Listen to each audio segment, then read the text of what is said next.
Bugün dünyayı kasıp kavuran Batı medeniyetinin kökleri ve felsefi doğuşu 15. yüzyıl sonrasında başlayan Rönesans ve Reform hareketlerine ama en çok da 1789 ile başlayan Fransız ihtilaline dayanmaktadır. Fransa ile başlayan ve daha sonra tüm Avrupa'yı etkisi altına alan kanlı ihtilalin arkasındaki Jacobenleri kim kullanıyordu? Popüler kültürde yaygın olarak iddia edildiği gibi amaçları liberte, egalite, fraternite yani özgürlük, eşitlik, kardeşlik miydi? Yoksa bu aynen bugün demokrasi ve insan hakları adı altında ülkelere operasyon çekilmesi gibi tamamen şeytani bir amaca hizmet eden ve ahmakları kandırmak için üretilmiş bir slogandan mı ibaretti? Özellikle bilim, sanat ile din birbirinin azılı düşmanı olarak gösterilecek ve tanrısız bilim Tanrı'nın yerini alacaktı. 1789 ihtilali sonrası bir daha dünya asla eskisi gibi olmayacaktı.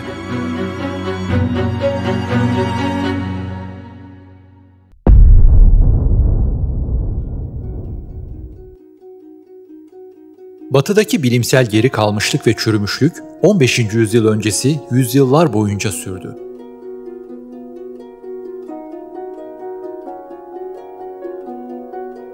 Bu dönemde Doğu, İslam'la tanışmış ve her şeyi bir ölçü, yani yasa, kader ile yarattık ayetinin sahibi sonsuz yücenin ilmini öğrenme peşine düşmüştü.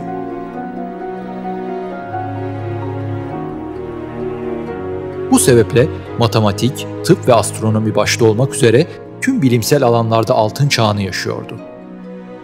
Daha da önemlisi, bilimsel, teknolojik gelişmelerin motoru olan bilimsel düşünme metodolojisi, deney ve gözleme dayalı ilmi çalışma metotları bu altın çağda İslam coğrafyasında yeşermiştir. Esasen Batı'daki bilimsel ilerlemenin önünü açan Rönesans ve Reform hareketlerinde İslam bilginlerinin kitaplarının Batı'ya taşınıp tercüme edilmesi büyük öneme sahipti. İslam ahlakı gereği kendi isimlerini bile yazmaktan imtina ettikleri kitapları, keşifleri ve icatları Batı'ya taşındı, tercüme edilerek sahiplenildi. Hayatını bu gerçeklerin ortaya çıkmasına vakfeden İslam bilim tarihi uzmanı Profesör Doktor Fuat Sezgin, bunu Batı uygarlığı İslam medeniyetinin çocuğudur şeklinde özetler.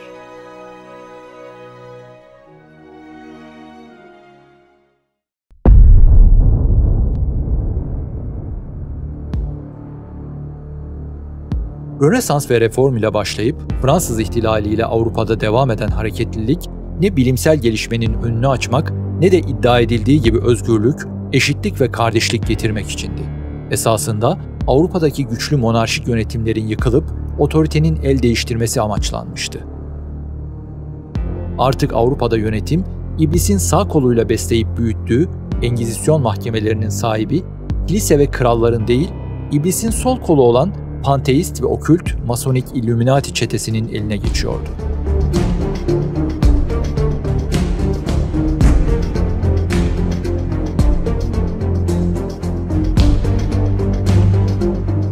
Fransız ihtilali boyunca Fransa'nın dinsizleştirilmesi diye isimlendirilen dönem özellikle 1790 ile 1794 arasını kapsar.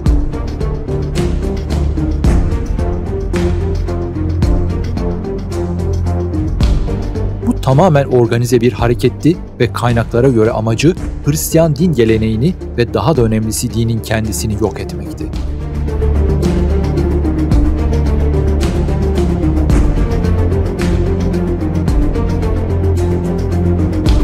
30.000 papaz sürgüne gönderilirken yüzlercesi katledildi ve sonucunda Fransa'daki 40.000 kiliseden sadece birkaçı ayakta kalabildi. Kalanları yakıldı, satıldı ve yok edildi.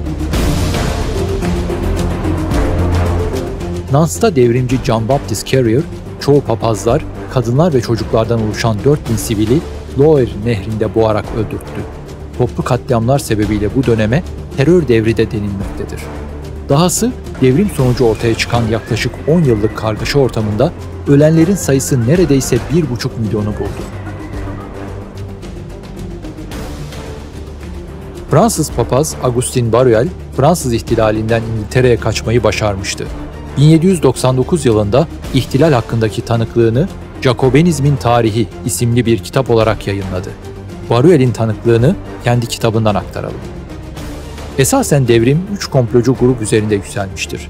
Filozoflar, masonlar ve Illuminati düzeni. Bu komplocular Jacobenlerin devraldığı bir sistem oluşturdu. Bunlardan Voltaire ve Diderot gibi din düşmanları felsefelerini Hristiyanlık ile savaşmak için kullandılar. Aydınlanma dedikleri insanların gözlerini boyayan ve onları aydınlatmaktan çok uzak, yanlış yola saptıran bir şeydir. Masonlar ve Illuminati cemiyetleri 300 bin üzerinde üyeleriyle bu devrim için çalıştılar. Tapınakçılar, masonlar ve Illuminati kadim mistik bilgilere sahiptiler ve pagan geçmişlerinden güç alıyorlardı. Ah Tanrım! Tapınaklarımız yağmalandı ve yıkıldı. Kutsal ismine küfrettiler, sana ibadet etmek yasaklandı. Rezil paganizm tanrısı, kirli Venüs burada ve cüretkarca ilerlemeye devam ediyor. Devrim uzun zamandır ezilen halkın başlattığı bir ayaklanma değil, aksine azınlık bir grubun güç ve terör kullanarak türlü dalaverelerle kendi arzularını masum ve saf halka empoze etmeleridir. İhtilal Avrupa'yı temellerinden sarstı. Etkileri okyanus ötesine taştı.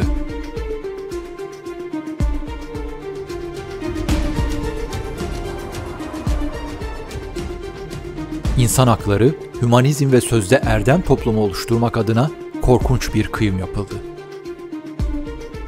Bugün bile etkilerini çok güçlü hissettiğimiz üzere yeni Avrupa'da artık semavi bir dine yer yoktu.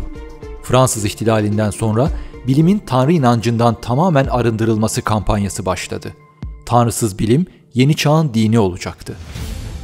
İhtilalin başı olan ve şiddetsiz erdemin iktidarsızlık olduğunu savunan Robespierre, Hristiyanlıktaki Tanrı'nın yerine akıl tanrıçası geçtiğini ilan etti. Aslında akıl tanrıçası ateizmi ve bilimi tanrılaştırmayı simgeliyordu.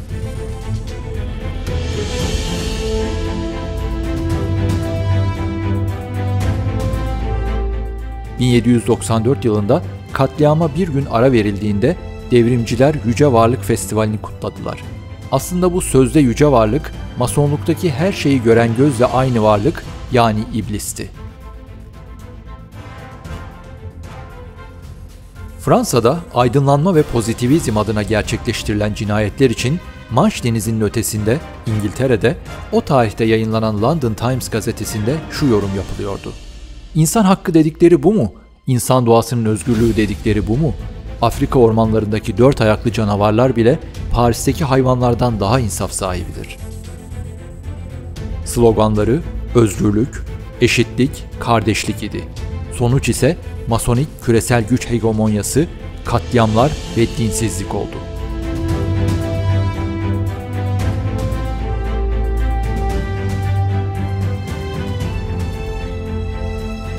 Aynı otorite hala egemen olduğundan Engizisyon Mahkemesi'nin yaptıkları zulümleri sabah akşam terennüm ederler, ancak ihtilalle ilgili bu gerçekler dillendirilmez.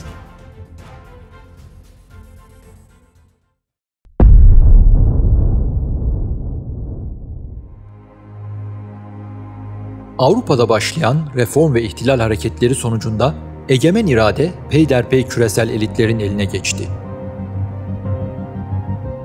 Günümüzde o kadar güçlendiler ki artık bir Fransa'dan, Almanya'dan, İspanya'dan, Belçika'dan bahsetmek yanlış olur. Avrupa'daki siyasi güç ve istihbarat örgütleri, sözde sivil toplum kuruluşları, terör örgütleri, tüm basın, yayın bu güçlerin kontrolünde. Daha da kötüsü, bilim ve sanat bunların güdümünde. Bilim dediğimiz makine, bilimsel kuruluşlar, organizasyonlar ve bunların sponsorluğundaki dergiler ve konferanslar üzerinden çalışıyor. Bu devasa bilim makinesini arkada birileri kurgulayıp yönlendiriyor. Bilimsel organizasyonları elinde bulunduranlar, dergilerin ve konferansların sponsorları, üzerinde araştırılması gereken konuları belirliyor ve tüm akademisyenleri bu konularda araştırma yapmaya yönlendiriyorlar. Dahası, bilimsel araştırmalar genelde büyük fonlamalara ihtiyaç duyuyor. Bu fonlamalar, küresel elitlerin yönetimi altındaki vakıf ve kuruluşlar aracılığıyla yapılıyor. İstenilen yönlerdeki araştırmalara büyük maddi destekler, çok daha kolay yayın yapma gibi imkanlar sağlanıyor.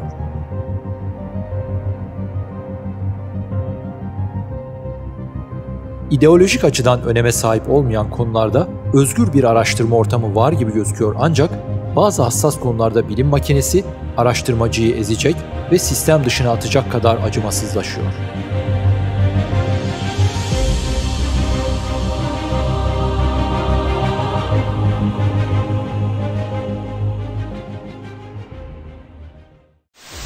China has identified the cause of the mysterious new virus. Coronavirus. Bilim etiketinin arkasında ne kadar kirli işler döndüğünü 2019 yılında başlayan koronavirüs pandemisinde daha yakından müşahede edebildik. Bütün bilim camiası adeta birlikte hareket eden balık sürüsü gibi hep aynı sonuçlara vardılar. Üstelik bu vardıkları sonuçların birçoğu kısa sürede yanlışlandı.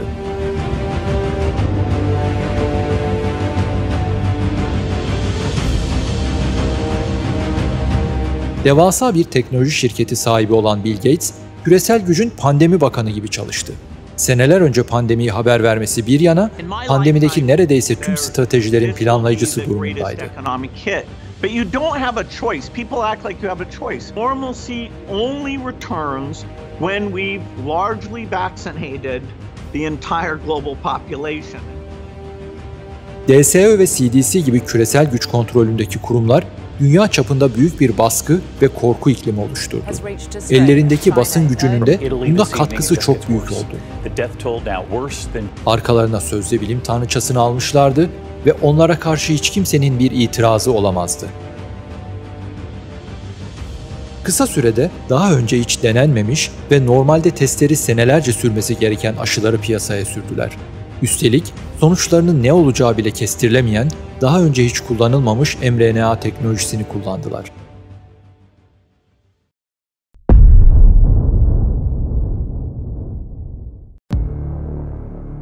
Koronavirüs pandemisi, bilim makinasının nasıl kurgulandığı ve yönetildiği konusunda sadece bir örnek. Pandemi sayesinde iyice açığa çıkmış olan bu kuşatılmışlık, maalesef bilimin diğer dallarında da karşımıza çıkıyor. Masonik Fransız ihtilali ile yeni tanrı ilan edilen bilim tanrıçasına biat etmeyenler, özellikle biyoloji ve fizik gibi temel bilim dallarında müthiş bir mahalle baskısı altında eziliyor. Gerek canlılığın kökeni, gerekse de evren kozmolojisi gibi alanlarda aykırı çalışma yapmak isteyenler hızla sistemin dışına itiliyor, aşağılanıyor ve ötekileştiriliyor. Birçok fizikçi ve biyolog ya onların safına katılıp din karşıtı, ateist ya da en azından agnostik olmak ya da Allah inancını gizlemek zorunda kalıyor. Well, it's as if the universe had been created by a mathematician. Buna karşın pagan tanrıları bilim camiasında inanılmaz popüler. Normalde akıl dışı olan ancak sözde aydınlanma hareketleri arkasındaki paganist iradeyi bilirseniz anlayabileceğiniz bu durumun örnekleri saymakla bitmez. Birçok kozmolojik keşif pagan tanrılarının isimleriyle anılıyor.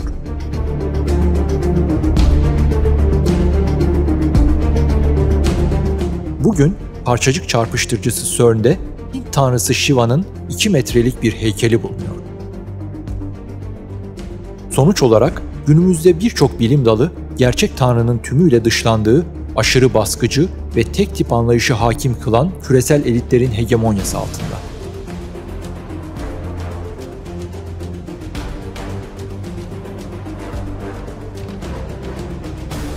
Bu sebeple tamamen ön yargılı ve kötü niyetli olmakla kalmıyor, akıl ve bilim dışı zorlama ve çarpıtmalara başvuruyor.